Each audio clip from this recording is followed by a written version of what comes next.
तो last class में हमने एक चैप्टर शुरू किया है केमिकल रिएक्शन एंड इक्वेशन, और लास्ट हमने पढ़ा था केमिकल रिएक्शन क्या होता है।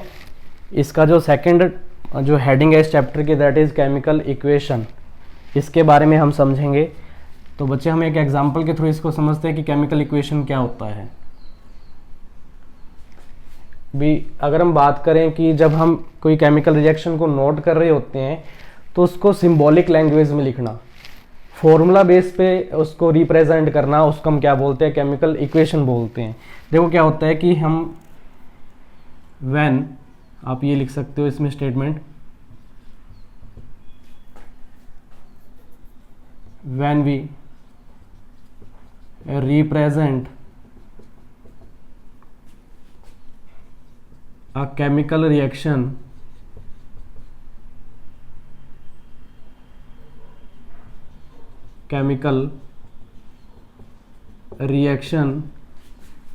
in symbolic language,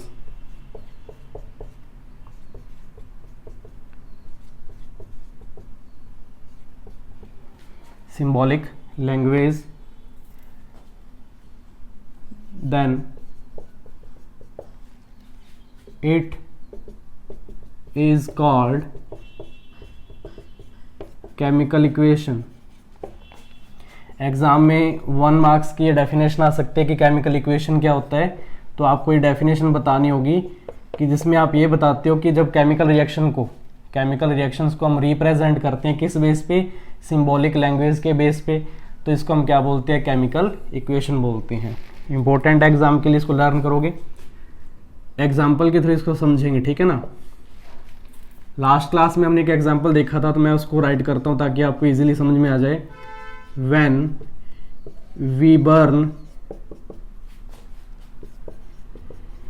carbon in the presence of air, then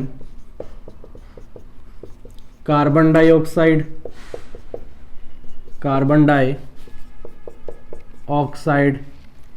is formed।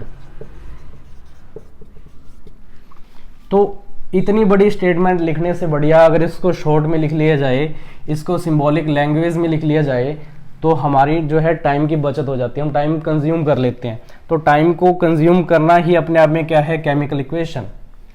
Chemical reaction को सिंबॉलिक लैंग्वेज में रिप्रेजेंट करना, इसको हम कह रहे हैं केमिकल इक्वेशन। इससे क्या होता है, टाइम कंज्यूम होता है।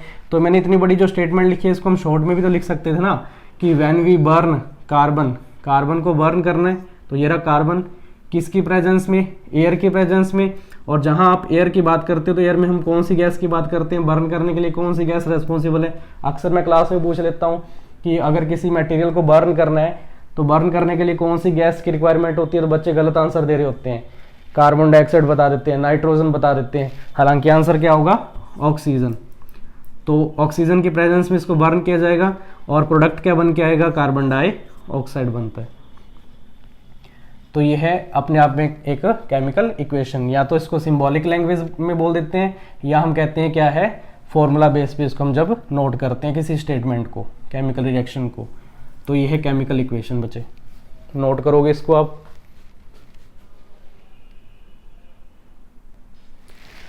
अब जब भी हम किसी केमिकल रिएक्शन को नोट करते हैं या केमिकल इक्वेशन लिखते हैं, तो उसको लिखने के लिए कुछ लॉज काम करते हैं। मेनली हम 2 लॉज की बात करते हैं। फर्स्टली इसमें अगर हम बात करें तो आप इसमें नोट करते हो constant number of atoms, constant number of atoms. इसका मतलब क्या है कि मान लो आपके पास कोई केमिकल रिएक्शन है, ठीक है ना। एग्जांपल हमारे पास यही है, कार्बन किसकी प्रेजेंस में, ऑक्सीजन की प्रेजेंस में क्या बनाएगा, कार्बन डाइऑक्साइड। तो इसमें कुछ एटम्स हैं हमारे पास, कार्बन अपने आप में क्या है, एक एटम है, ऑक्सीजन सिंगल ऑक्सीजन अपने आप में एटम है, लेकिन यहाँ पे दोनों मिल गए तो ये जैसे क्या बन गया, मॉलिक्यूल बन गया। लेकिन इसका जो हम इनिशियल जो कंडीशन की बात करें है तो ये अपने आप में एटम ना, एटम से मिलकर मॉलिक्यूल बने, तो ये एटम्स मिलके ये वाला एटम इधर वाले बना रहे हैं ना, प्रोडक्ट बना रहे हैं। तो इसमें नंबर ऑफ एटम्स क्या है, इन एटम्स का जो नंबर है वो कांस्टेंट रहता है। मतलब क्या कि इस एरो के जो लेफ्ट हैंड साइड में नंबर ऑफ एटम्स हैं वही सेम किधर रहेंगे, प्रोडक्ट में रहेंगे। जैसे कि इसमें कार्बन की अगर हम बात करें तो नंबर ऑफ कार्बन कितने हैं, यहाँ पे एक ही है।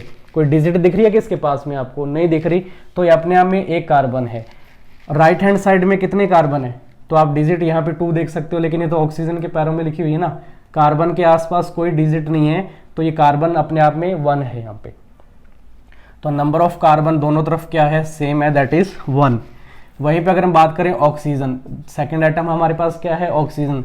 राइट हैंड साइड में कितने हैं, हाँ राइट हैंड साइड में कितने ऑक्सीजन है, तो आप बताते हो 2 ऑक्सीजन है। तो वहीं पे अगर हम बात करें इधर लेफ्ट हैंड साइड में कितने हैं, 2 है, राइट हैंड साइड में कितने हैं, तो आप इधर नोटिस कर पा रहे होगे यहाँ पे ऑक्सीजन के पैरों में डिजिट लिखी हुई कितनी, 2। तो यहाँ पे भी नंबर ऑफ एटम्स यानी कि नंबर ऑफ ऑक्सीजन कितना है, 2 है। तो दोनों तरफ लेफ्ट हैंड साइड और right hand side number of carbon and number of oxygen is same, is equal. तो ये है कांस्टेंट नंबर ऑफ एटम्स। पहली कंडीशन हमने पूरी कर दी किसी केमिकल इक्वेशन को लिखने की। सेकंड कंडीशन क्या रहती है हमारे पास, केमिकल इक्वेशन को किस बेस पे लिखा जाता है, तो सेकंड हमारे पास पॉइंट होता है that is laws of conservation of mass. Mass को कंजर्व करने के बेस पे भी हम केमिकल इक्वेशन को नोट करते हैं। इसी एग्जांपल को लेके चलेंगे। कार्बन ऑक्सीजन की प्रेजेंस में क्या बनाता है, कार्बन डाइऑक्साइड बनाता है। मास को आप कॉमन वे में क्या कह सकते हैं, इसको वेट बोलते हैं। क्या बोलते हैं, वेट बोलते हैं। और वेट मतलब वजन की हम बात कर रहे हैं, ठीक है ना। दोनों तरफ जो है एटम्स का जो वेट रहेगा, जो मास रहेगा, वो क्या होना चाहिए, इक्वल होना चाहिए। कैसे पता लगेगा, देखो इधर जो कार्बन है, कार्बन का एटॉमिक नंबर कितना होता है, 6, ये आप 9th क्लास में पढ़ के आते हो। और इसका एटॉमिक मास कितना होगा, इसका डबल हो जाता है, 6 का डबल कितना होगा, 12। यानी कि कार्बन का जो एटॉमिक मास है कितना है, 12 है। एक सिंगल ऑक्सीजन का एटॉमिक नंबर जो होता है 8, एटॉमिक नंबर कितना होता है 8, हाँ। और फिर इससे जो मास बनेगा वो कितना होगा, हाँ 16 हो जाएगा। डबल इसका क्या होता है 16, लेकिन यहाँ पे ऑक्सीजन कितने हैं, 2 है। अगर एक ऑक्सीजन का एटॉमिक मास 16 है तो 2 का कितना हो जाएगा, 32, कितना हो जाएगा, 32 हो जाएगा। इन दोनों को जब आप सम करोगे तो इसका टोटल कितना आएगा, 44। टोटल एटॉमिक मास कितना आ गया, 44। देखो यहाँ ये कंडीशन पूरी हो पा रही होगी। यहाँ पे कार्बन कितना है, सिंगल कार्बन है, और एक कार्बन का एटॉमिक मास कितना होता है 12, और एक ऑक्सीजन का मास था 16, और 2 ऑक्सीजन का मास कितना हो जाएगा 32, और 32 को जब आप इससे ऐड करोगे तो ये भी कितना हो जाएगा 44। तो दोनों तरफ लेफ्ट हैंड साइड और राइट हैंड साइड में नंबर ऑफ एटॉमिक मास जो है दोनों तरफ क्या है, सेम है। तो यानी कि मास क्या है, इसमें कंजर्व रहता है। कंजर्वेशन ऑफ मास का मतलब क्या, कि मास को हम ना तो क्रिएट कर सकते हैं ना ही डिस्ट्रॉय कर सकते हैं, है ना। Laws of conservation of mass, जैसे आप पढ़ते हो law of conservation of energy, है ना। Energy can not be created और नॉर बी डिस्ट्रॉयड, है ना। उस बेस पे हम बात करते हैं कि मास को ना तो क्रिएट किया जा सकता है ना इसको डिस्ट्रॉय किया जा सकता है। तो दोनों तरफ मास क्या है, सेम है। तो इन 2 लॉज के बेस पे कह सकते हैं कि हम किसी केमिकल इक्वेशन को नोट करते हैं। आपको समझ में आ गया होगा, कोई डाउट है तो आप कमेंट करके जरूर पूछना।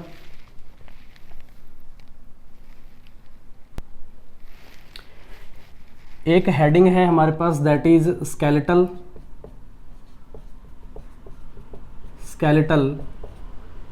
Chemical equation. Skeletal chemical equation क्या मीनिंग है इसका, अभी समझते हैं। हमारे पास एक एग्जाम्पल है। अगर हम बात करें, नाइट्रोजन गैस रिएक्ट करती है जब हाइड्रोजन गैस के साथ, तो एक प्रोडक्ट बनता है दैट इज अमोनिया। क्या बनता है, अमोनिया बनता है।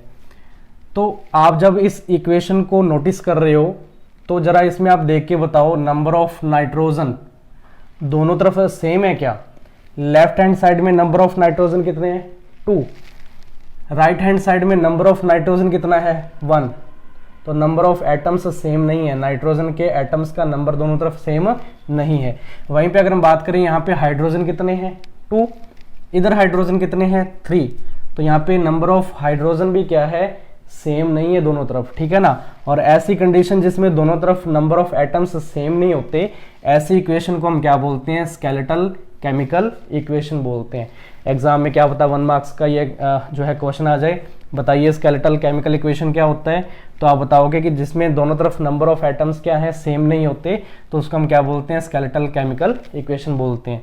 और इसी का ही दूसरा नाम क्या होता है? स्केलेटल केमिकल इक्वेशन को ही बोलते हैं अनबैलेंस। क्या बोलते हैं इसको?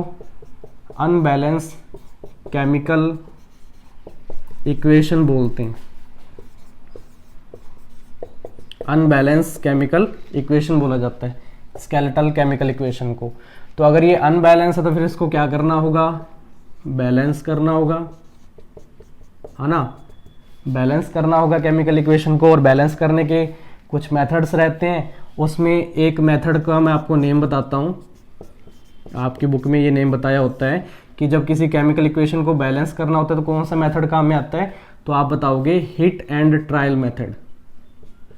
Hit and trial method. तो इस मेथड के थ्रू हम क्या करते हैं? किसी केमिकल इक्वेशन को बैलेंस करते हैं। आई होप आज की क्लास में जो टॉपिक करवाए गए आपको समझ में आ गए होंगे, है ना। अगर कोई प्रॉब्लम हो तो आप कमेंट करके बताना। मिलते हैं नेक्स्ट वीडियो में।